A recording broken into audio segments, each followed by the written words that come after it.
আমন্ত্রণ সবাইকে আরটিভির বিশেষ আলোচনা অনুষ্ঠান স্টার পলিটিক্সে। সঙ্গে আছে মিস্টার আশিক রহমান। দর্শক, আমাদের এই বিশেষ আয়োজনে আমন্ত্রিত অতিথি হিসেবে উপস্থিত থাকেন বাংলাদেশের একজন অত্যন্ত গুরুত্বপূর্ণ রাজনৈতিক ব্যক্তিত্ব, যার কাছে আমরা জানার চেষ্টা করি দেশ ও দেশের রাজনৈতিক অতীত, বর্তমান, আগামীর গতিপথ এবং ভবিষ্যৎ পরিকল্পনা সহ নানান দিক। শুনতে চাই তার ব্যক্তি জীবনের অভিজ্ঞতা, অপ্রকাশিত বিভিন্ন ঘটনা, রাজনীতিবিদ হয়ে ওঠার গল্প এবং সফলতা ব্যর্থতার কথা।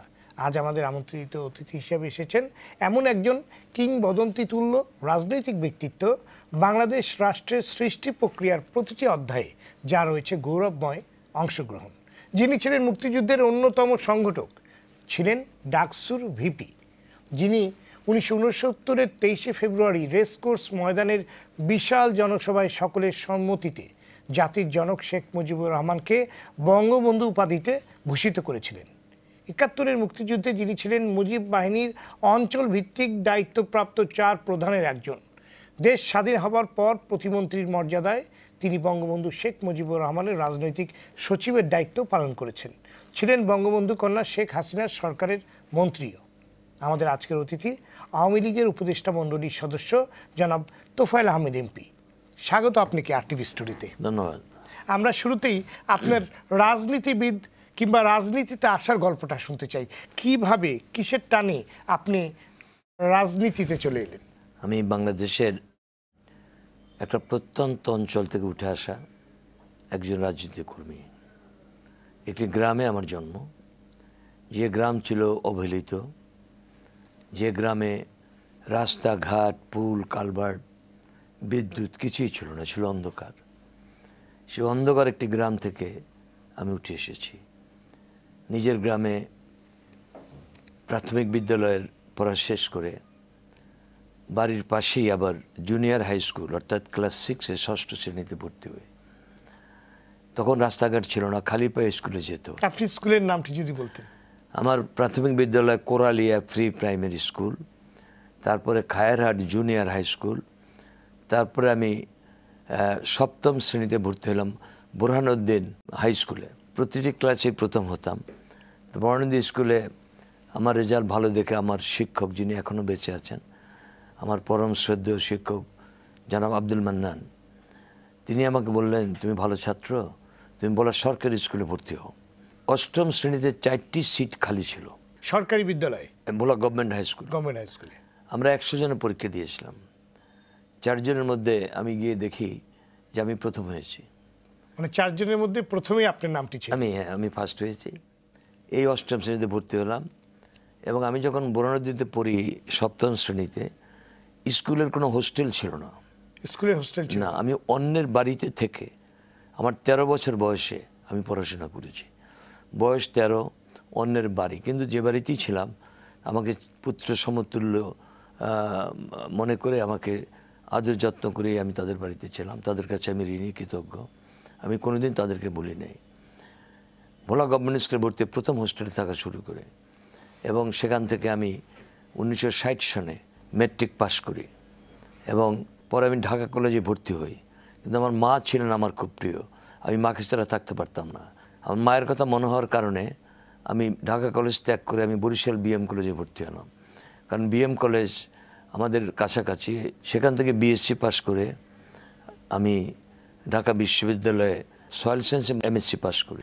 আমার রাজনীতি শুরু, আমি ভোলা সরকারি স্কুলে পড়াকালীন সময় 1957 সনে ভোলা একটা উপনির্বাচন ছিল।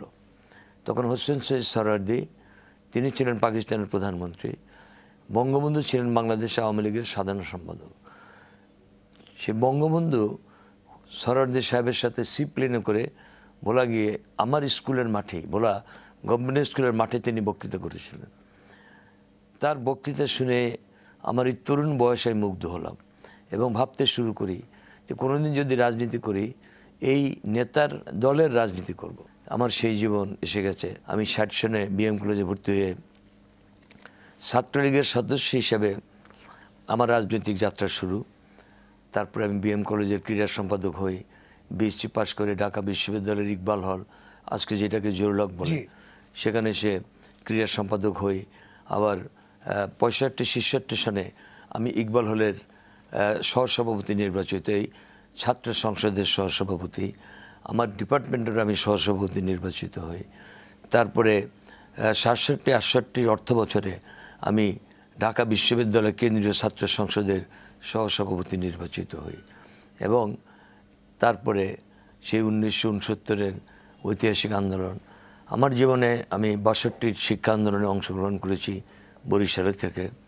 ঢাকা বিশ্ববিদ্যালয়ে এসে আমরা 6 দফা যখন দেওয়া হলো, আমি তখন ইকবাল হলের ভিপি, আমার রুম থেকেই আমরা আন্দোলন করি। 7 জুন হরতাল পালিত হয়। তারপরে সেই হরতালও আমার রুমে বসেই আমরা পরিকল্পনা গ্রহণ করি, যেখানে মনু মিয়া, মুজিবুল্লাহ 11 জন মৃত্যুবরণ করে।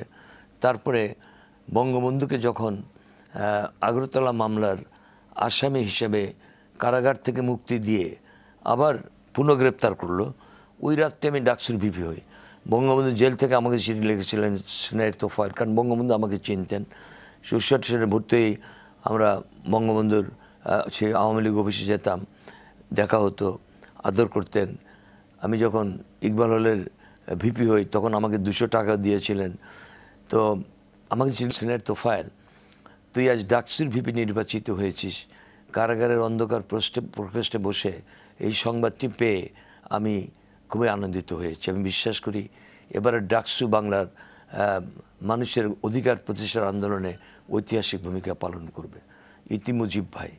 ওই চিঠি পেলাম জেলখানার জেল রক্ষী সামাদ সাহেব নামে একজন লোক, তিনি আমাকে চিঠি দিয়ে গিয়েছিলেন। ওই দিনে কিন্তু বঙ্গবন্ধুকে মুক্তি দিয়ে কারাগার থেকে আবার গ্রেপ্তার করা হয় এবং ক্যান্টনমেন্টে নিয়ে তাকে বন্দী করা হয়। আমরা আন্দোলন শুরু করলাম এবং 1968 সনের 19 জুন বিচার শুরু হয়। তখনই আমরা এই আন্দোলনের প্রস্তুতি গ্রহণ করি এবং 1969-এর 4 জানুয়ারি ডাকসুর ভিপি হিসেবে আমার কক্ষে বসে ঐতিহাসিক 11 দফা কর্মসূচি আমরা প্রণয়ন করি। এবং সেই 1969 আমি তো আসলে বেশি বলিনি, আপনি বললেন যে আপনি হয়তো বেশি বলে ফেলেছেন, কিন্তু আপনি যা বললেন সেটাতে আসলে বর্ণাঢ্য একটি রাজনৈতিক। আমি শেষ করি এটি বলে যে 1969-এ আমরা ভাবতে শুরু করি যে একটি কণ্ঠ উচ্চারিত হলে বাংলাদেশের 7.5 কোটি কণ্ঠ, তার কণ্ঠ উচ্চারিত হয়। তিনি আমাদের প্রিয় নেতা শেখ মুজিব। তাকে যদি ফাঁসি দেওয়া হয়, বাংলার মানুষের কণ্ঠ চিরদিনের জন্য স্তব্ধ হয়ে যাবে। তাই আমরা 4 তারিখ আন্দোলন শুরু করে 17 জানুয়ারি ঢাকা বিশ্ববিদ্যালয়ের বটতলা থেকে যে আন্দোলন শুরু করি, সেই আন্দোলনে 20 জানুয়ারি আসাদ শহীদ হলো, 24 জানুয়ারি মতিউর মকবুল রুস্তম আলমগীরের রক্তের বিনিময়ে গণ অভ্যুত্থান হলো। আমাদের 4টি ছাত্র সংগঠন আন্দোলন শুরু করি, ছাত্রলীগ, ছাত্র ইউনিয়ন মতিয়া গ্রুপ, ছাত্র ইউনিয়ন মেনন গ্রুপ এবং জাতীয় ছাত্র ফেডারেশনের একটি অংশ। ডাকসুর ভিপি হিসেবে আমি, নাজিম কামরান চৌধুরী সাধারণ সম্পাদক। 10 জন ছাত্রনেতা আব্দুর রউফ, খালেদ মোহাম্মদ আলী, সাইবুদ্দিন মানিক, শামসুদ্দোহা, মোস্তফা জামান হায়দার, জনাব মাহবুবুল্লাহ, ইব্রাহিম খলিল এবং ফখরুল ইসলাম মুন্সি, তোফায়েল আহমদ এবং নাজিম কামরান, এই 10 জন। আমরা 9 ফেব্রুয়ারি পল্টনের 10 ছাত্রনেতা বক্তৃতা করি। আমি সবার সভাপতি, প্রত্যেকটা সভায় ডাকসুর ভিপি হিসেবে আমি সভাপতিত্ব করি। আমি 9 ফেব্রুয়ারি সভাপতির ভাষণ শেষ করেছিলাম 2টি স্লোগান দিয়ে, শপথ নিলাম মুজিব তোমায় মুক্ত করব, শপথ নিলাম মাগো তোমায় মুক্ত করব। আমরা 2টা স্লোগানই আমরা বাস্তবায়ন করেছি। যেমন 15 ফেব্রুয়ারি সার্জেন্ট জরুল্লাহকে হত্যা করা হয়, আবার সান্ধ্য আইন জারি করা হয়। যেমন মতিউর মকবুল রুস্তম আলমগীরকে হত্যা করার পরেও কিন্তু সান্ধ্য আইন হয়েছিল, আবার সার্জেন্ট জরুল্লাহকে হত্যার পরে সান্ধ্য আইন, সেই সান্ধ্য আইন আমরা ভঙ্গ করি। আবার 18 ফেব্রুয়ারি রাজশাহী বিশ্ববিদ্যালয়ে ডক্টর শামসুজ্জোহাকে যখন গুলি করে হত্যা করা হয়, আবার আন্দোলন, আবার সংগ্রাম, আবার কারফিউ। সেই কারফিউর মধ্যে আমরা 20 ফেব্রুয়ারি 1969-এ আমরা মশাল মিছিল করি।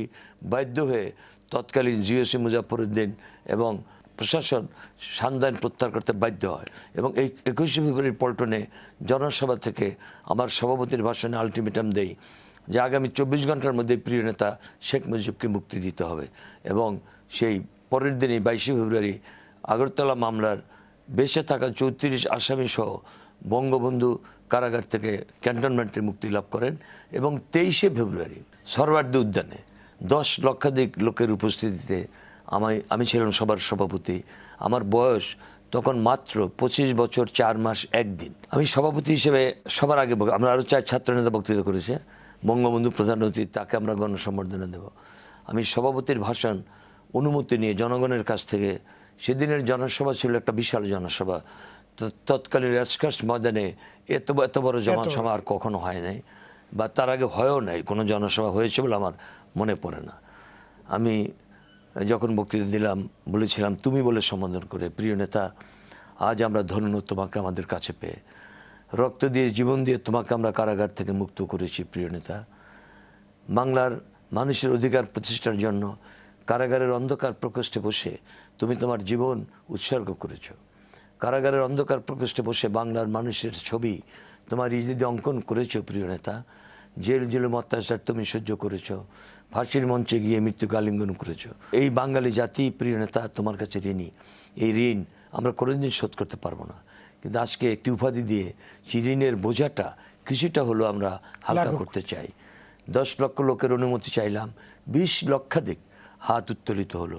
তখনই বলেছিলাম, যে নেতা তার জীবনের যৌবন কাটিয়েছেন পাকিস্তানের কারাগারে, ফাঁসির মঞ্চে দাঁড়িয়ে মৃত্যুকে আলিঙ্গন করেছেন, সেই নেতাকে কৃতজ্ঞ বাঙালি জাতির পক্ষ থেকে কৃতজ্ঞ চিত্তে বঙ্গবন্ধু উপাধিতে ভূষিত করলাম। এই দিনের পর থেকে আমি বঙ্গবন্ধুর কাছে থাকার দুর্লভ সৌভাগ্যের অধিকারী হই। তারপরে 1970-এর 7ই জুন বঙ্গবন্ধু আমাকে আওয়ামী লীগ যোগদান করেন একটি বিশাল সম্মেলনে।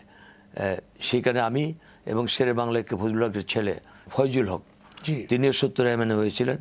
আমরা দুইজন আনুষ্ঠানিকভাবে আওয়ামী লীগ যোগদান করি। তখন থেকে 70 থেকে আমার প্রকৃত রাজনীতি শুরু। এবং 1970-এর যে নির্বাচন হলো পাকিস্তান জাতীয় পরিষদের 7ই ডিসেম্বর, সেই নির্বাচনে আমি 27 বছর 1 মাস 15 দিন বয়সে আমি পাকিস্তান জাতীয় পরিষদের সদস্য নির্বাচিত হই। তারপরে সর্বকনিষ্ঠ হিসেবে, সর্বকনিষ্ঠ অ্যাকচুয়ালি বর্তমান রাষ্ট্রপতি, তিনি বয়সে আমার ছোট, আমি এলাম দ্বিতীয়, তার বয়স ছিল 26, আমার ছিল 27। আমরা এই দুজনেই অ্যাকচুয়ালি প্রকৃতপক্ষে সর্বকনিষ্ঠ।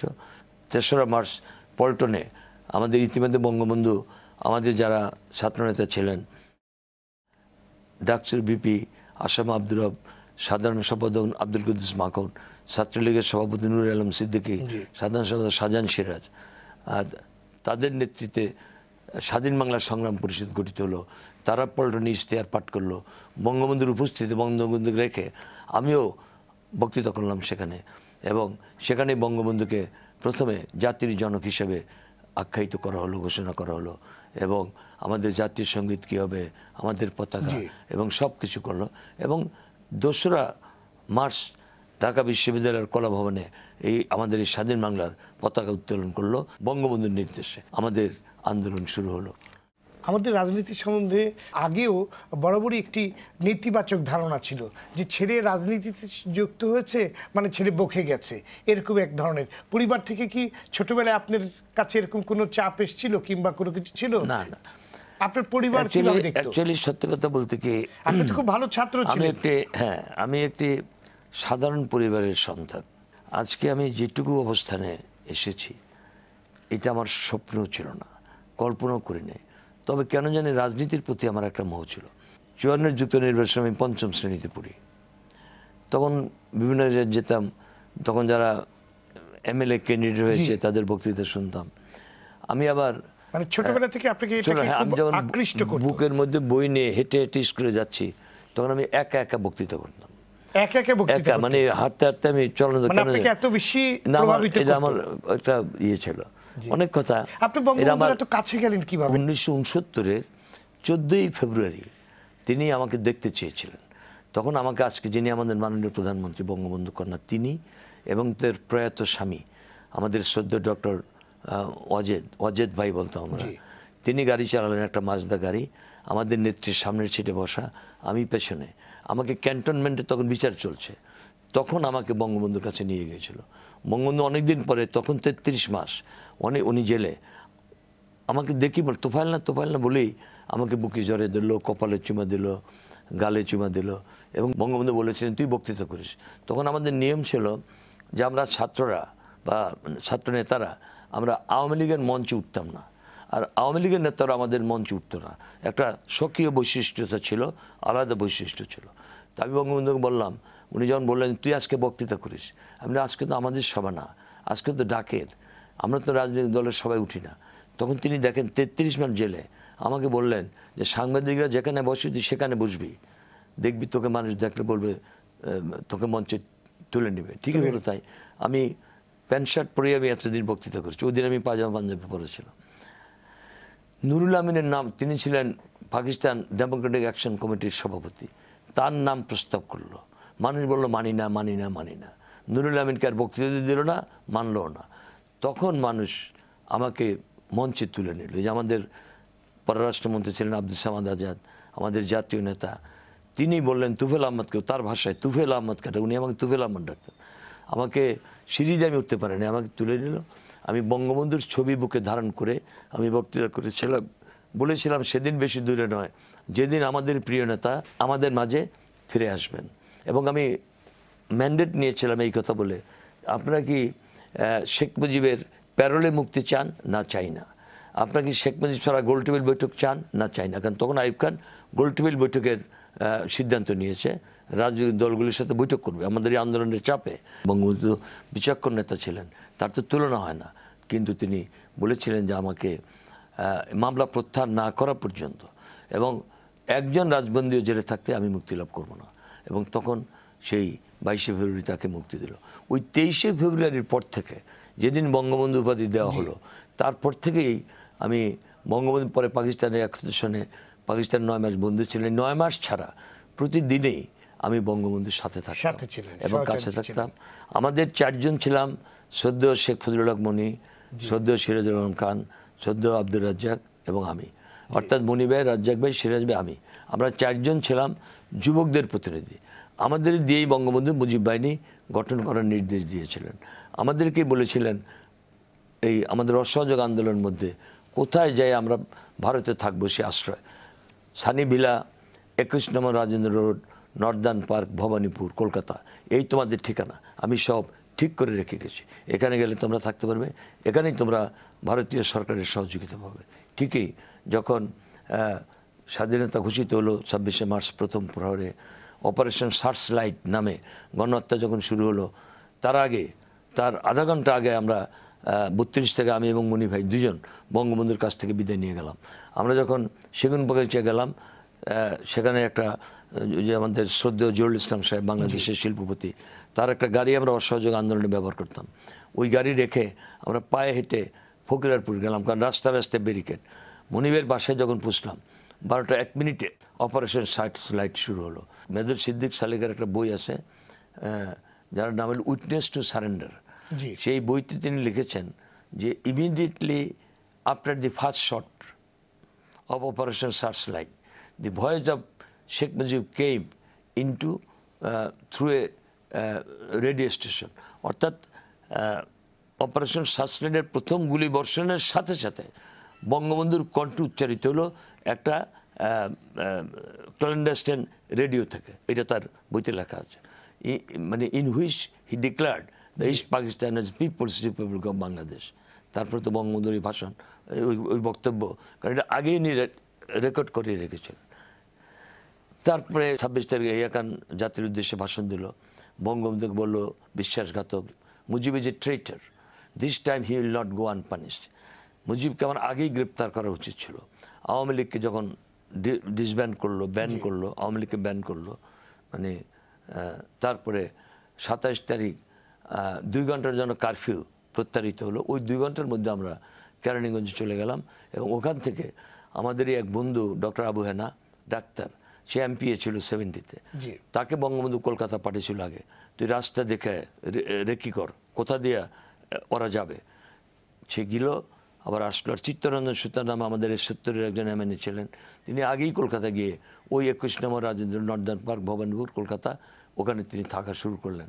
এবং আমরা প্রথমে কেরানীগঞ্জ থেকে দোহার, নবাবগঞ্জ হয়ে, মানিকগঞ্জ হয়ে, সিরাজগঞ্জ হয়ে, বগুড়া হয়ে, বালুরঘাট দিয়ে আমি, মনি ভাই এবং আমাদের জাতীয় নেতা কামরুজ্জামান সাহেব এবং ক্যাপ্টেন মনসুর আলী সাহেব, যদিও তিনি বগুড়া পর্যন্ত যে সারিয়াকান্দির থেকে তিনি কাজীপুরে গেলেন তার নিজের গ্রামের বাড়িতে, আমরা সেখানে ডক্টর আবু হেনা, আমরা এই 4 জন ওখানে আমরা চলে গেলাম এই 21 নম্বর রাজেন্দ্র রোডে।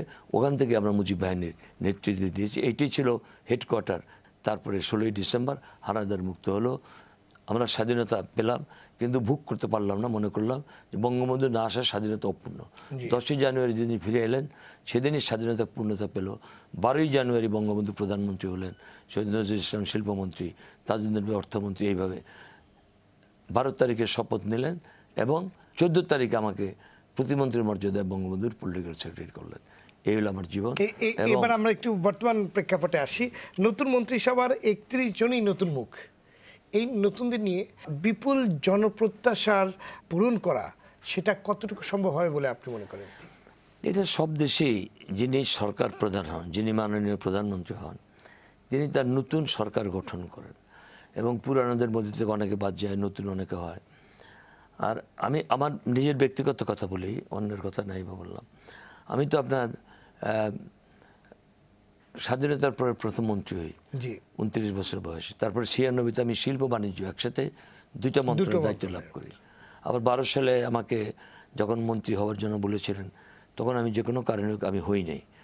তারপর আবার 13 সালে মাননীয় প্রধানমন্ত্রীর নির্দেশে মন্ত্রিসভায় আমি শিল্প এবং গৃহায়ণ মন্ত্রী হই। আবার 14 সালের নির্বাচনের পরে আমি আবার বাণিজ্য মন্ত্রণালয়, সবচেয়ে দেশে বাংলা আমি বাণিজ্য মন্ত্রণালয়ে দীর্ঘদিন দায়িত্ব পালন করেছি। সুতরাং এই সংসারে তো যাওয়া আসার রঙ্গমঞ্চ, কেউ যাবে কেউ আসবে। আমরা কি বারবারই হব? আজকে যারা মন্ত্রী হয়েছেন তারাই তো পরীক্ষিত নেতা। মন্ত্রী হইলেই যে দায়িত্ব পালন করা যায়, যে কোনো জায়গায় বসেই দায়িত্ব পালন করা যায়। আর আমি তো 5 বছরের জন্য সংসদ সদস্য আছি। আমার কাছে সংসদ সদস্যটাই বড়। এখানে আমি নতুন মন্ত্রিসভা যারা সদস্য হয়েছেন তাদের প্রতি আমার শুভেচ্ছা। তারা সুন্দরভাবে রাষ্ট্র পরিচালনা করবেন প্রধানমন্ত্রীর নেতৃত্বে। ভোলার উন্নয়নে আপনি কতটুকু ভূমিকা রাখতে পেরেছেন? আপনি বলেছেন কোনো বাতি ছিল না, কোনো আলো ছিল না। বিচ্ছিন্ন দ্বীপ বলা হতো। ভোলা নদীর ভাঙ্গায় কবলিত ছিল। অনেক ইউনিয়ন ভোলার নদী গর্ভে বিলীন হয়ে গেছে। অনেক ইউনিয়ন ভাঙতে শুরু করেছিল। আমি সৌভাগ্যবান যে আমি 96-তে মন্ত্রী হয়ে ভোলাকে রক্ষা করেছি। তুলাতুলি একটা ব্লক ফেলে, তাহলে ভোলা শহর আজকে থাকতো না। আবার এইবার মন্ত্রী হওয়ার পরে আমাদের ভোলা জেলায় প্রায় 2,500 থেকে 3,000 কোটি টাকার কাজ হয়েছে নদী ভাঙ্গা থেকে ভোলাকে রক্ষা করার জন্য। আমরা এই কাজটা দক্ষতার সাথে করেছি। মাননীয় প্রধানমন্ত্রীর নির্দেশে, কর্তৃত্বে তিনি সিদ্ধান্ত নিয়েছেন এবং এখন কিছু কিছু জায়গা একটু ফাঁকা আছে। আমরা আশা করব যে আমাদের যে মন্ত্রণালয়, পানি সম্পদ মন্ত্রণালয়, এইটুকু শেষ করলেই ভোলা নদীগর্ভের হাত থেকে রক্ষা পাবে। আমাদের ভোলা অন্ধকার ছিল। আমি হারিকেন জ্বালিয়ে, কুপি জ্বালিয়ে লেখাপড়া করতে হতো। সেই ভোলা এখন আলোকিত। এবং আমাদের যে এইবার নির্বাচনী ইশতেহার ছিল, আমার গ্রাম আমার শহর। হ্যাঁ, আমাদের গ্রাম ইতিমধ্যে শহরে রূপান্তরিত হয়েছে। যেন আমি একটা উদাহরণ দিই। স্বাধীনতার পরে আমাদের চা উৎপাদন হতো 8 লক্ষ কেজি। 6 লক্ষ কেজি আমরা রপ্তানি করতাম। আমাদের 25টা পণ্য আমরা রপ্তানি করতে পারতাম স্বাধীনতার পরে 72-এ। আমাদের রপ্তানির আয় ছিল মাত্র $348 মিলিয়ন। আমি তো বাণিজ্য মন্ত্রণালয়ে ছিলাম। $348 মিলিয়ন। 25টার মধ্যে 3টা ছিল মেজর আইটেম। একটা হলো পাট, একটা হলো চা, আর একটা ছিল চামড়া। এই 3টা। তো 8 লক্ষ কেজি চায়ের মধ্যে 6 লক্ষ আমরা রপ্তানি করতাম।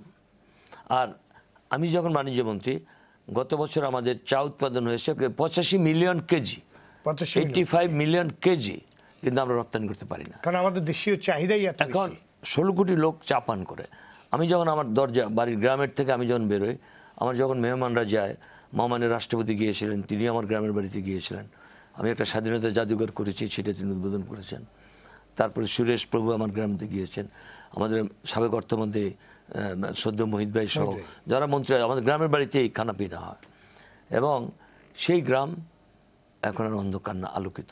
আমি নিজে ব্যক্তিগত উদ্যোগে বন্ধুবান্ধবের সাহায্য সহযোগিতা নিয়ে আমার মায়ের নামে একটা গার্লস হাই স্কুল আছে, আমার একটা কমপ্লেক্স আছে 60 বিঘা জমি, তার মধ্যে স্টার্টে হলো 73-তে ফাতেমা খানম গার্লস স্কুল দিয়ে, যে ফাতেমা খানম গার্লস স্কুল, এখন ফাতেমা খানম ডিগ্রি কলেজ, এখন ফাতেমা খানম মা ও শিশু কল্যাণ কেন্দ্র, এটা সরকারি। তারপরে ফাতেমা খানম শিশু পরিবার অর্থাৎ এতিমখানা, এটা সরকারি। তারপরে আমি আমার মায়ের নামে ফাতেমা খানম জামে মসজিদ, দৃষ্টিনন্দন খুব সুন্দর একটা মসজিদ করেছি। তারপরে বৃদ্ধা, আমার মায়ের মতো যারা অবহেলিত, দেখাশোনা করার কেউ নেই, তাদের জন্য একটা বৃদ্ধা আশ্রম করেছি। সেখানে বৃদ্ধার আশ্রমে গেলে আমাকে ছেলের মতো জড়িয়ে ধরে। তার পাশেই করেছি আর একটা স্বাধীনতা জাদুঘর।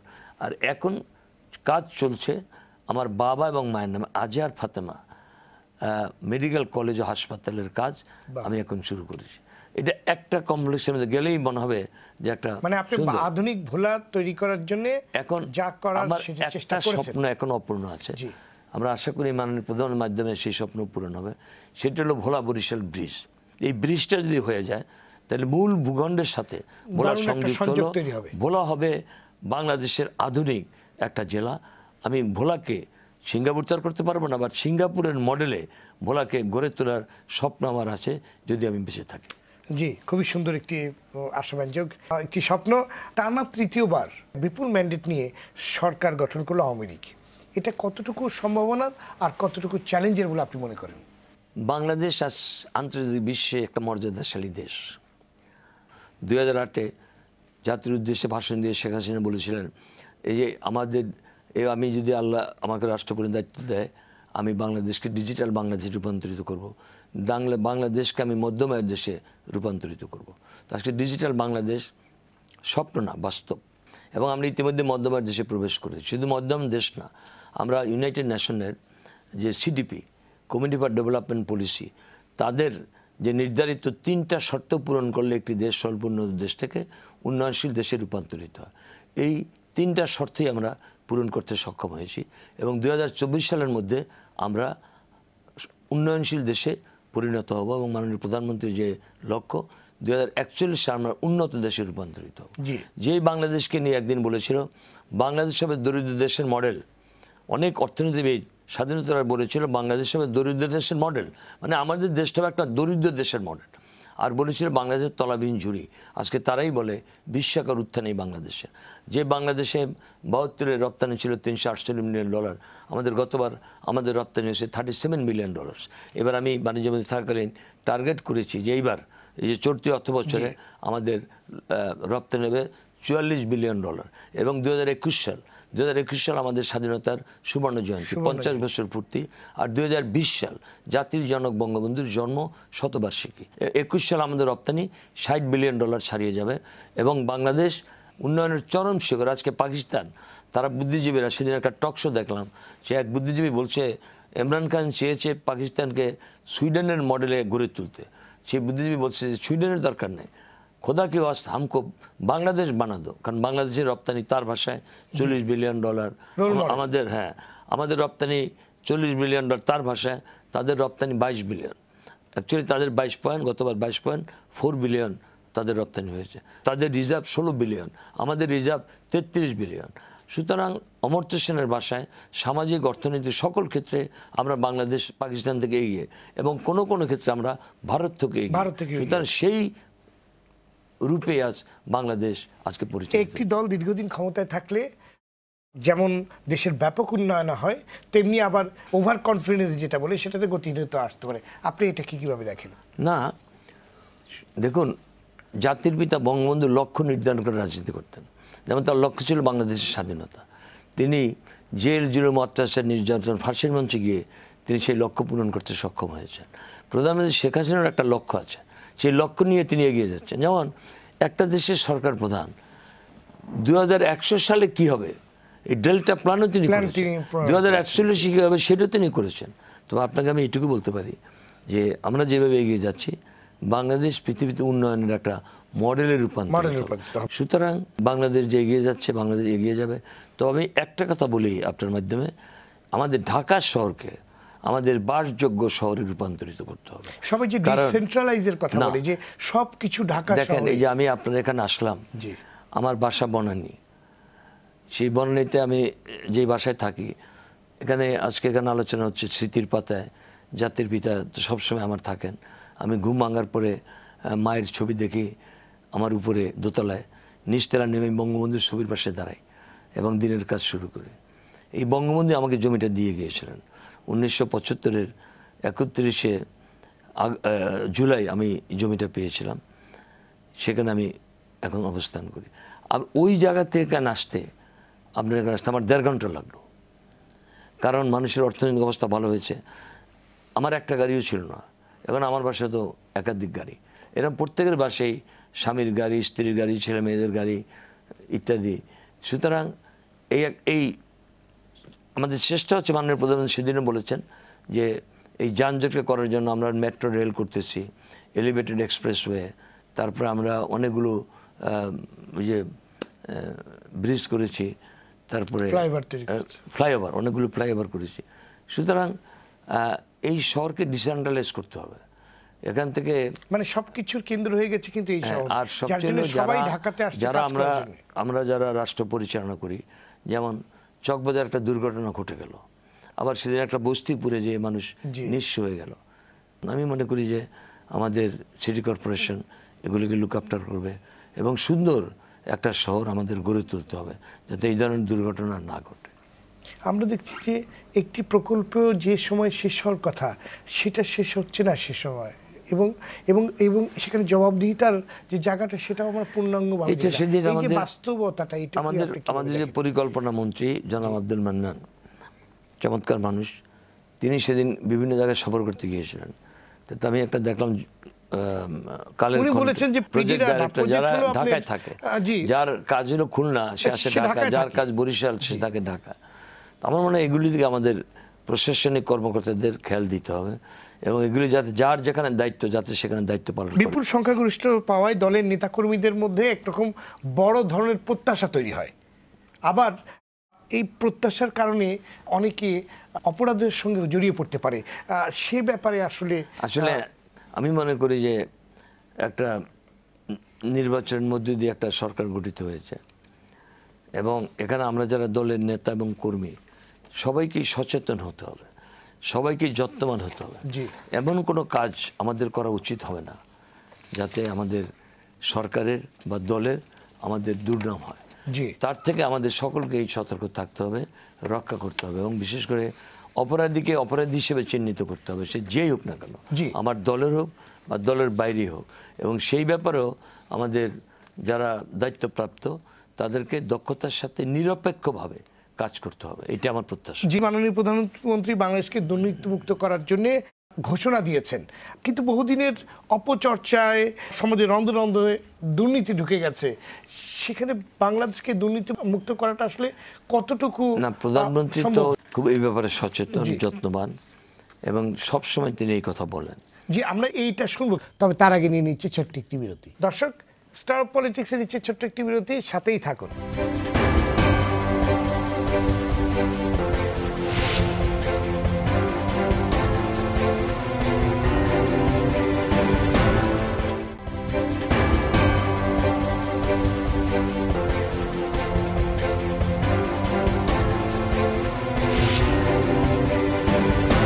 সুপ্রিয় দর্শক, বিরতির পর আবারও স্বাগত স্টার অফ পলিটিক্সের সঙ্গে আছে আমি সৈয়দ আশিক রহমান। আলোচনা করছেন আওয়ামী লীগের উপদেষ্টা মণ্ডলীর সদস্য জনাব তোফায়েল আহমেদ এমপি। জনাব তোফায়েল আহমেদ, বিরতির পূর্বে দুর্নীতির ব্যাপারে আপনি কথা বলছিলেন যে মাননীয় প্রধানমন্ত্রী দুর্নীতির বিরুদ্ধে ঘোষণা দিয়েছেন এবং এই যে দীর্ঘদিনের আপনার রন্ধে রন্ধে দুর্নীতি ছড়িয়ে পড়া, সেটাকে কিভাবে আসলে দমন করা যায়? না, এটা তো আমাদের দুর্নীতি দমন কমিশনকে স্বাধীনতা দেওয়া হয়েছে এবং তারাও তো নিষ্ঠার সাথে কাজ করে চলেছেন। তবে যারা দুর্নীতির সাথে জড়িত তাদের দৃষ্টান্তমূলক শাস্তি হওয়া উচিত। একটা দুর্নীতিবাজ যেন মনে করে যে দুর্নীতি করে রেহাই পাওয়া যায় না। আজকে পৃথিবীর অনেক দেশে অনেক বড় বড় নেতা, অনেক রাষ্ট্রনায়কও আজকে দুর্নীতিতে অভিযুক্ত হয়েছেন। দক্ষিণ কোরিয়ায় দেখেন, যিনি রাষ্ট্রপ্রধান ছিলেন, সরকার প্রধান ছিলেন, প্রেসিডেন্ট, তিনি এখন জেলে।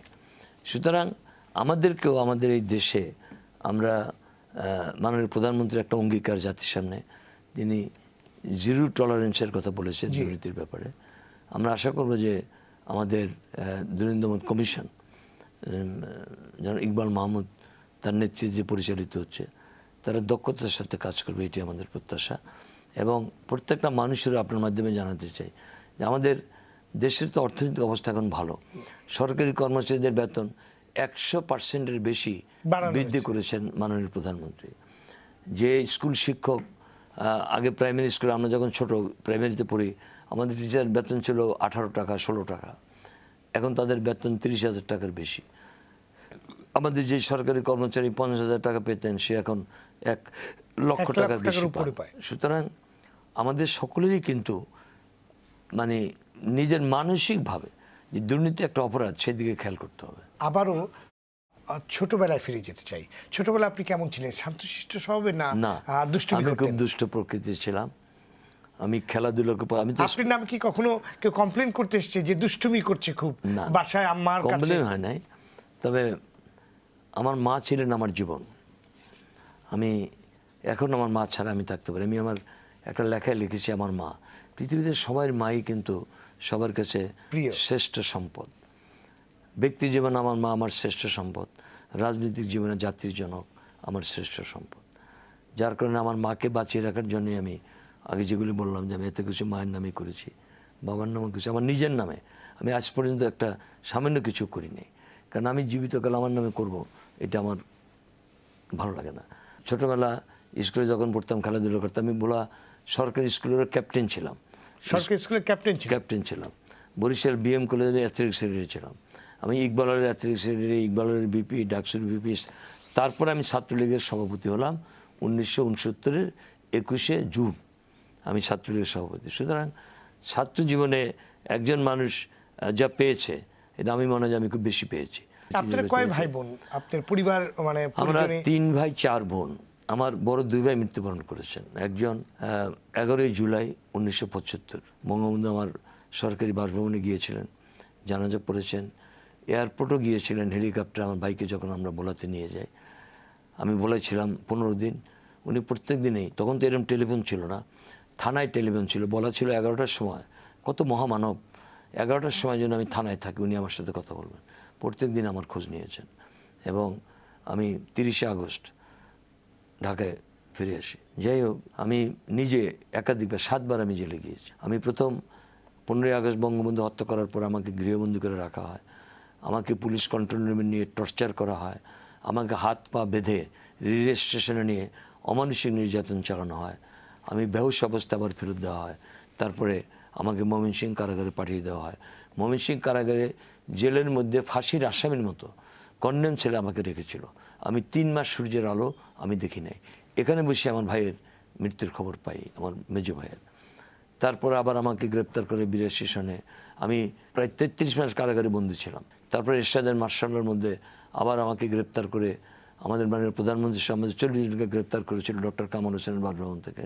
আমাকে চোখ বেঁধে ক্যান্টনমেন্টে রাখা হয়, আমাকে ইন্টারোগেশন করা হয় অনেক ঘটনা। তারপর আমাকে সিলেট কারাগারে পাঠিয়ে দেওয়া হয়। আবার আমাকে এরশাদ সাহেবের আমলে গ্রেপ্তার করে, ভোলার থেকে গ্রেপ্তার করে আমাকে বরিশাল কারাগারে পাঠিয়ে দেওয়া হয়। আবার আমাকে গ্রেপ্তার করে ঢাকা কারাগারে 15 দিন রেখে আমাকে কুমিল্লা কারাগারে পাঠিয়ে দেওয়া হয়। সেই কুমিল্লা কারাগার থেকে আবার আমি অসুস্থ অবস্থা আমাকে প্রিজন সেলে আমাকে বন্দি করে রাখা হয়। তারপরে আবার 1996 বিএনপি যে একটা 15 ফেব্রুয়ারি নির্বাচন করলো, ভোটার নির্বাচন, ওই নির্বাচনের বিরোধিতা করার কারণে আমাকে গ্রেপ্তার করে রাজশাহী কারাগারে পাঠিয়ে দেওয়া হয়। আবার আমাকে 2002 সালে গ্রেপ্তার, আমি সিঙ্গাপুর থেকে আসলাম, বিমানবন্দরে আমাকে একটা খুনের মামলার আসামি, যে খুন হয়েছে তাকে আমি চিনিও না, একটা বিএনপি আমার খুনের মামলার আসামিতে আমাকে গ্রেপ্তার করে কাশিমপুর কারাগারে রাখা হয়। ওই কক্ষে, যেই কক্ষে ছিল খুনি এরশাদ শিকদার ফাঁসির আসামি, সেই কক্ষে রেখে 12 দিন পরে আমাকে কুষ্টিয়া কারাগারে পাঠানো হয়। আমাকে যখন কুষ্টিয়া কারাগারে নিয়ে যাওয়া হয়, আমি কুষ্টিয়া কারাগারে 2 বার ছিলাম, তখন আরিচা ফেরিঘাটে আমি একটা পতাকাবাহী গাড়ি দেখি। আমি যখন, আমাকে যারা নিয়ে যায় স্কট করে পুলিশ, তাদেরকে জিজ্ঞেস করলাম এটা কার গাড়ি, তখন লোকে বলল এটা আলী হাসান মুজাহিদ, স্বাধীনতা বিরোধী যার ফাঁসি হয়েছে, তার গাড়িতে পতাকা, আমার হাতে হাত করা। তারপর আমাকে কুষ্টিয়া কারাগারে নিয়ে যাওয়া হয়। সুতরাং এইভাবে বিভিন্ন কারাগারে, আমাকে ঢাকা কেন্দ্রীয় কারাগারে কখনো রাখা হয়নি। আপনার পরিবারে এখন কে কে আছে? আমার পরিবার, আমি ভাই হিসেবে আমি আছি, আমার 4 বোনই বেঁচে আছেন। আমার ছোট বোনের ছেলে ভোলা শহরের পৌরসভার মেয়র, আমার সেজ বোনের ছেলে বরনদ্দির মেয়র, আমার আপন বড় ভাই যিনি বঙ্গবন্ধুর আগে মৃত্যুবরণ করেছেন, তার ছেলে আলী আজিম মুকুল এখন ভোলা 2 আসনের এমপি, আমি ভোলা 1-এর এমপি, ও ভোলা 2-এর এমপি। আমাদের বাড়িতে সবাই মাশাআল্লাহ এখন শিক্ষিত, আমি একেই তো শিক্ষিত ছিলাম সত্যিকার অর্থে। আপনার ছেলে মেয়ে? আমার একটি মেয়ে ডাক্তার তসলিম আহমেদ জামান, তার স্বামী অর্থাৎ আমার জামাই, তিনি স্কোয়ারের বড় ডাক্তার, কার্ডিওলজিস্ট, খুব নাম করা ডাক্তার, ডাক্তার তহিদুজ্জামান। আর আমার একটি ছেলে আছে, সে আমার মেয়ের মতো, মেয়ে যেমন আদরের, ছেলেটি আদরের। আমার মেয়ের ঘরে একটি ছেলে হয়েছে, নাতি রয়েছে, নাতি আছে একটি, প্রিয় নাম, প্রিয়। সে এখন ইউনাইটেড স্টেটে লেখাপড়া করে, তার তো বড় হয়ে গেছে, বড়, এখন 21+ ইউনিভার্সিটিতে পড়ে। আমার মেয়েও তার সাথে আছে, এই আসা যাওয়া করে, কারণ একটি ছেলে তাকে ছাড়া থাকতে পারে না, মা ছাড়া থাকতে পারে না, আমার নাতি প্রিয়। আর আমার একটা ছেলে আছে, আমার বড় ভাইয়ের মৃত্যুর 6 মাস পরে হয়েছে, তাকে আমি আমার ছেলে করেছি। সে আমার সত্যিকারের খুব প্রিয়, আদরের, আমার মেয়ের মতোই। মেয়ে যেমন আমার খুব প্রিয়, সে আমার, তার 2টি বাচ্চা আছে, একটা প্রিয়ন্তী আর একটা শ্রাবন্তী। এই 2জন আমাকে জান বলে। আমি 2জনকে নিয়ে যে এখন যে আমার কিছুটা অবসর, আগে তো আমি 9টার সময় অফিসে চলে যেতাম, এখন তো 12টা 1টা পর্যন্ত বাসায় থাকি, দুপুরে খাবার পরে একটু বিশ্রাম করি, তারপর পার্লামেন্টে যাই। এই 2 নাতনিকে নিয়ে আমি সময় কাটাই, নিয়ে আপনি আমার সময়টা কাটাই। ওদের নিয়ে আমি ল্যাভেন্ডারে যাই, আবার ওরা যে মানে ফিউশন হান্ড একটা জায়গা আছে, খেলাধুলো নিয়ে যাই, তারপরে ওদের সাথে আমি খুব ভালোভাবে সময় কাটাই। আমার ছেলের বউ হলো ডাক্তার, আমার মেয়েও ডাক্তার, ছেলের বউ ডাক্তার। আমার ফ্যামিলিতে এখন 20 জনের মতো ডাক্তার আছে। হ্যাঁ, আমার হাসপাতালটা দেখাশোনা করবে আমার জামাই এবং আমার মেয়ে এবং আমরা সকলে মিলে। আমি মনে করি যে আমার জীবনটা কানায় কানায় পূর্ণ, আমার কোনো অপ্রাপ্তি নেই। আমি ইংরেজিতে বলে যে I am satisfied with my life. আমি আমার জীবন নিয়ে আমি তৃপ্ত। এখন আমার শুধু একটাই চাও, আমি যেন ইজ্জতের সাথে, সম্মানের সাথে মৃত্যুবরণ করতে পারি। কারণ এর বাইরে আমার কোনো চাহিদা নাই, আমার কোনো চাওয়া নাই। আমি ইচ্ছা করলে অর্থনৈতিক অনেক কিছু করতে পারতাম, করিনি। এখন আমার এই যে অনেকে বলেন রাজনীতি হচ্ছে দ্রুত ধনী হওয়ার একটি পন্থা কিংবা একটি পেশা হয়ে গেছে এখন। এই যে আপনি এই যে দীর্ঘ সময়ের যে প্রতিঘাত আন্দোলন এবং যে ত্যাগ, এবং আপনি বহুবার জেলে গেছেন, বহুবার আপনাকে অন্তরীণ থাকতে হয়েছে, কিন্তু এটাকে কিভাবে এখন দেখেন যে দ্রুত বড়লোক হওয়া, ধনী হওয়ার একটি পন্থা হয়ে গেছে রাজনীতি? রাজনীতি তো প্রকৃত অর্থে রাজনীতিবিদদের হাতে নাই। 1975-এর 15ই আগস্ট বঙ্গবন্ধু হত্যা করার পর জিয়াউর রহমান যখন রাষ্ট্রের দায়িত্ব নিলেন, একটা হত্যা ষড়যন্ত্রের মধ্য দিয়ে, তিনি স্বৈর শাসক, সেনা শাসক, তিনি কিন্তু অরাজনৈতিকভাবে দেশ পরিচালনা শুরু। যারা তখন মন্ত্রী হয়েছে তারা কেউ রাজনীতিবিদ ছিল না। আবার কিছু রাজনীতিবিদ দিয়েছে তারা দলছুট নেতারা কখনো আদর্শবান হয় না, এটা আমি নিজের ব্যক্তিগত জীবন থেকে আমি বলতে পারি। সুতরাং সেই যে শুরু হলো, এখন তো অনেক ব্যবসায়ী তখন পলিটিক্স করে। একটা যে বলে যে রাজনীতি, মানুষের অবস্থা তো ভালো হয়েছে। আমি বেতন পেতাম 5,000 টাকা। আমি যখন 70-এ এমএনএ হই, তারপর গণপরিষদ সদস্য, সংবিধান প্রণয়ন করি, আমার ভাতা ছিল 5,000 টাকা। এমনকি 91 তো 5,000 টাকা ভাতা ছিল। সেই আজকে এবার আমি ভাতা পেলাম 1,73,000 টাকা। এখন একজন এমপি হিসেবে আমি 1,73,000 টাকা পাই। এখন আপনি যদি ধনীর হিসাব করেন, 5,000 টাকা ইকুইভ্যালেন্ট 1,73,000 টাকা। আগে একটা গ্রামে একটা লোকের কাছে 1,000 টাকা নগদ থাকলে বড় হইতে ধনী, আর এখন তো কোটিপতি গ্রামে গ্রামে আছে। সুতরাং খালি রাজনীতিবিদদের না, মানুষের তো অর্থনৈতিক অবস্থা। আমাদের মাথাপিছু আয় ছিল $70 স্বাধীনতার পরে, যে মাথাপিছু এখন সদস্য $51। সব কিছুতে বৃদ্ধি পেয়েছে, খালি রাজনীতিবিদদের ধনী হয় এটা একেবারে সবসময় এই কথা সঠিক না। আপনি ডাকসুর ভিপি ছিলেন, আগামী 11ই মার্চ ডাকসুর নির্বাচন হতে যাচ্ছে। এই ডাকসুর নির্বাচনের মধ্য দিয়ে ছাত্র রাজনীতির লেজুর বৃত্তি যে রাজনীতি, সেটা থেকে কতটুকু বেরোতে পারবে বলে আপনি মনে করেন? না, আমি মনে করি যে দীর্ঘদিন ডাকসুর নির্বাচন না হওয়াটা আমাকে অবাক করেছে। কারণ সামরিক শাসকরাও কিন্তু ডাকসুর নির্বাচন দিয়েছিল, কিন্তু 91-এর পরে আমাদের দেশে আর ডাকসুর নির্বাচন হয়নি। কারণ ঢাকা বিশ্ববিদ্যালয়কে বলা হয় নেতা তৈরির কারখানা। প্রকৃত ছাত্রদের হাতেই ছাত্র পলিটিক্সটা ছিল। 28 বছর না থাকায় সেটা ক্ষতি হয়েছে। আমরা আশা করি এই ডাকসুর মধ্যে দিয়ে নতুন যাত্রা শুরু হবে, নতুন নেতৃত্ব সৃষ্টি হবে। সুতরাং আমি মনে করি ডাকসু শুধু না, অন্যান্য যে সরকারি বেসরকারি ইউনিভার্সিটি আছে সবগুলির সংসদ নির্বাচিত হোক, দেশটা ভবিষ্যতের নতুন নেতৃত্ব সৃষ্টি করার সুযোগ লাভ করবে। জি, আপনি তো বলছিলেন যে আপনার বাবা কৃষক, প্রথমেই আপনি বলছিলেন খুবই সাধারণ পরিবারের একজন ছেলে, আর সেখান থেকে কিন্তু আপনি আজকে বর্ণাঢ্য জীবনের এই জায়গায় চলে এসেছেন। আপনি বলছিলেন আপনার কোনো অপূর্ণতা নাই, অপ্রাপ্তি নেই। আমরা দেখছি যে দেশের উন্নতি হচ্ছে ব্যাপক, উন্নয়ন হচ্ছে ব্যাপক, কিন্তু এর সাথে পাল্লা দিয়ে বৈষম্যটা বাড়ছে। ধনী দরিদ্রের এই বৈষম্য বাড়ছে কেন? আমাদের বঙ্গবন্ধু তো বলেছেন যে আমি শোষিতদের পক্ষে, আমি শোষকের পক্ষে না। ওনার তো অনেক বড়ই ছিল যে এই ধনী দরিদ্রর এই যে বৈষম্যহীন একটি রাষ্ট্র নির্মাণ করার স্বপ্ন ওনার ছিল। আমরা যখন রাষ্ট্রপতির দায়িত্ব লাভ করি 2009 সালে, তখন আমাদের দারিদ্র্যের হার ছিল 40% বেশি, সেটা এখন 22% নেমে এসেছে।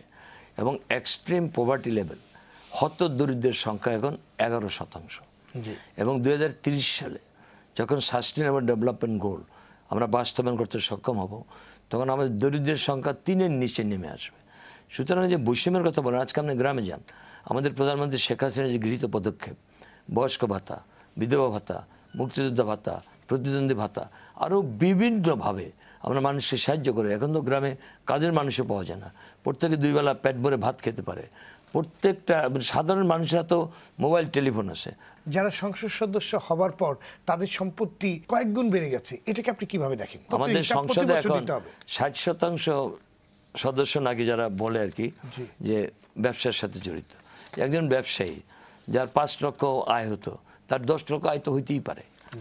সুতরাং খালি আপনি আজকে যে তাদের এমপিদের কথা বলছেন, আমাদের দেশে যেই লোক স্বাধীনতার পরে আপনার সামান্য কিছু ছিল না, সেও তো এখন বাংলাদেশে এখন অন্যতম বিত্তশালী।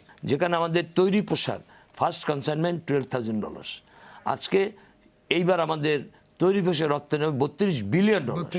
যেখানে আমাদের তৈরি পোশাকের কারখানা ছিল না, আজকে সেখানে প্রায় 4,000 4,500 মতো, এখন অনেকগুলো বন্ধ হয়ে নাও ইট ইজ মোর দ্যান 3,000 আমাদের ইন্ডাস্ট্রি আছে তৈরি পোশাক। সুতরাং প্রত্যেকটা মানুষই তো অর্থনৈতিকভাবে সমৃদ্ধশালী হয়েছে, কিন্তু মানুষের একটা পারসেপশন যে পলিটিশিয়ানরা এই সকলেরই তো অর্থনৈতিক অবস্থা ভালো হচ্ছে, সকলের যদি হয়তো আমারও তো হতে পারে। আমি তো বললাম 5,000-এর বেতন থেকে এখন আমার 1,73,000 টাকা বেতন, আর আমি যখন মন্ত্রী ছিলাম আমি বেশি 2,72,000, কারণ আমার বনানীর বাড়ি, আমি সরকারি বাড়িতে থাকি নাই, বনানীর বাসায় থাকতে আমি 80,000 টাকা ভাড়া পেতাম। তো সুতরাং এখন যদি আপনি হিসাব করেন, তাহলে আমার আগের থেকে আয় একটু বাড়বে না? আয় রোজগার তো বাড়তেই পারে, আপনার একজন ব্যবসা করে সে 4 গুণ 5 গুণ 10 গুণও করতে পারে, কিন্তু সেটা আসলে বৈধভাবে হচ্ছে কিনা, সেটা সঠিকভাবে হচ্ছে কিনা, কেন আপনার হিসাব দিতে হয় না? সেটা তো আপনার ট্যাক্স পেমেন্ট করতে হয়, হিসাব দিতে হয়। আমরা দেখি অনেক ব্যাংকের প্রচুর টাকা খেলাপি হয়ে যায়। এটা ব্যাংক, এই ব্যাপারে আমার নিজেরও মানে কষ্ট আছে, কারণ ব্যাংকগুলোর, বাংলাদেশে যে ব্যাংকগুলোর যে অরাজক পরিস্থিতি, এইটার থেকে এটাকে শৃঙ্খলা ফিরিয়ে আনতে হবে। আমি মনে করি যিনি নতুন অর্থমন্ত্রী হয়েছেন তিনি একটা প্রতিভাবান মানুষ, তিনি প্ল্যানিং মিনিস্টার থাকতে আমি একসাথে বসে পাশাপাশি কাজ করেছি। আমরা মনে করি যে ব্যাংকিং খাতকে শৃঙ্খলার মধ্যে ফিরিয়ে আনতে হবে। অনেক ব্যাংকের চিহ্নিত মানুষ তারা হাজার হাজার কোটি টাকা অনিয়ম করে আবার নির্দ্বিধায় ঘুরে বেড়াচ্ছে, কোনো ব্যবস্থা নেওয়া হচ্ছে না। এটা একটা বিরূপ, এই যে সরকারি যে এই যে উন্নয়ন, এত ভালো কাজ, সেগুলো কিন্তু ছোট ছোট জিনিসগুলোতে প্রশ্নবিদ্ধ করে ফেলছে। সঠিক কথাটি আপনি বলেছেন, শুধু আমি একটা কথাই বলবো, ব্যাংক থেকে ঋণ নিবে যারা অনেক ভালো ভালো ব্যবসায়ী আছে, তারা কোনো ডিফল্টার না, অনেক ক্ষেত্রে অনেক যে ঋণ পাওয়ার যোগ্য না, সে তদবির করে কিভাবে সে ঋণ পায়। এবং তবে আমি মনে করি যে আমি নিজে একাধিকবার মন্ত্রী ছিলাম, কাউকে ফোন করে কোনো ঋণ পাওয়ার সহায়তা করিনি। আপনার ছোটবেলার কোনো বন্ধুর কথা আপনার মনে আছে যার সাথে আপনি স্কুলে যেতেন? হ্যাঁ, আমার অনেক বন্ধু আছে, খেলাধুলা করতেন, মানে একদম আমাদের মধ্যে অনেকেই আমরা ছোটবেলায় যে বলি আমার খুব কাছের বন্ধু, আমার একেবারে দোস্ত, এরকম করে যে এখন আছে আমার বন্ধু হামিদ, আব্দুল হামিদ, বেঁচে আছেন। উনি একটা বেসরকারি সংস্থায়, মানে একটা বড় ইন্ডাস্ট্রিয়াল গ্রুপে এখন চাকরি করেন, লাফার্জ ছিলেন, আমার ভীষণ আপন। আমার কিছু আপন লোক এখনও বেঁচে আছে। আর বন্ধুবান্ধব, আমি বন্ধুপ্রিয়, আমার অনেক বন্ধুবান্ধব আছে। যে ছাত্র জীবনে যে পরিচয় তা না, মুক্তিযুদ্ধের মধ্যে দিয়ে পরিচয় হয়েছে, স্বাধীনতার পরে পরিচয় হয়েছে। তো আমাকে জিজ্ঞেস করেছিল যে আপনি শিল্পমন্ত্রী থাকাকালীন, বাণিজ্য থাকাকালীন অনেকেই দেখতাম আপনার কাছে আসতো, যেমন বাণিজ্য মন্ত্রী প্রত্যেক ব্যবসায়ী আমার কাছে আসতো জি। এবং I try to help everybody. আমাকে জিজ্ঞেস করেছে আপনার সেসব বন্ধুবান্ধব আছে, আমি উত্তর দিয়েছিলাম যারা মন্ত্রীর বন্ধু হয়েছে, শিল্প বাণিজ্য মন্ত্রীর বন্ধু বা বাণিজ্য মন্ত্রীর বন্ধু তারা নাই, যারা তোফায়েলের বন্ধু ছিল তারা আছে। আমার জীবনে যারা তোফায়েলের বন্ধু তারা এখনও আমার সাথে আছে, আমাকে ভালোবাসে, যারা বেঁচে আছেন আমি তাদেরকে ভালোবাসি। আমি অনেক এই জায়গায় আসতে অনেকের কাছেই আমি ঋণী হয়েছি, তাদের এই ঋণ আমি কোনোদিন শোধ করতে পারবো না। যেমন বঙ্গবন্ধু বক্তৃতা বলেছিলেন কবি জসিমউদ্দিনের কথা একবার একটা আলোচনার সভায়, তো কবি জসিমউদ্দিন সাহেবের পকেটে হাত দিয়ে বঙ্গবন্ধু 2 টাকা নিয়েছিলেন। এইটা বঙ্গবন্ধু বলেন নাই। বঙ্গবন্ধুকে যদি কেউ সাহায্য করতো সারা জীবন মনে রাখতেন এবং তাকে সাহায্য করার চেষ্টা করতেন বঙ্গবন্ধু ন্যায়ভাবে। বঙ্গবন্ধুর চিত্তটা ছিল, হৃদয়টা ছিল কৃতজ্ঞতা ভরা। জি, আমি নিজেও বঙ্গবন্ধুকে অনুষ্ঠান করার চেষ্টা করি। এই আজকে আপনি এখানে আমার সাক্ষাৎকার নিলেন, এখানে আসতে আমার অনেকের কাছেই ঋণবদ্ধ হতে হয়েছে। আমি সকলের কাছে ঋণী এবং একটাই আমার কথা যে যে কদিন আছি সম্মানের সাথে থাকতে পারি আর ইজ্জত সহকারে। আমার মা আমার মা তো আমার জীবনের শ্রেষ্ঠ সম্পদ ছিলেন।